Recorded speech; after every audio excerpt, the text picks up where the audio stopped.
ইতিহাসের পাতা থেকে জানা যায় যে অসামান্য এক রূপসী মালকাজান বাইজির নাম, যিনি ছিলেন একজন আর্মেনিয়ান ইহুদি এবং তার পূর্ব নাম ছিল লেডি এডেলাইন।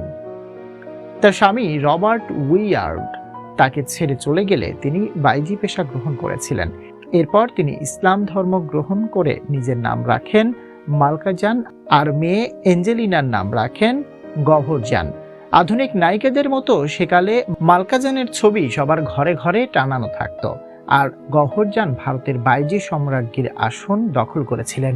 মাত্র 18 বছর বয়সে বীরবল সম্রাট আকবরের দরবারে এসেছিলেন। অল্প কিছুদিনের মধ্যেই তার প্রতিভা ও যোগ্যতার জন্য রাজা উপাধি পান। বীরবলের মাঝে সম্রাট আকবর দেখেছিলেন এক অসাধারণ ব্যক্তিত্ব, প্রাণবন্ত মন, আকর্ষিত বুদ্ধিমত্তা, আর সবথেকে বড় যে জিনিসটা ছিল তা হলো সম্রাটের প্রতি অগাধ ভালোবাসা ও নিষ্ঠা।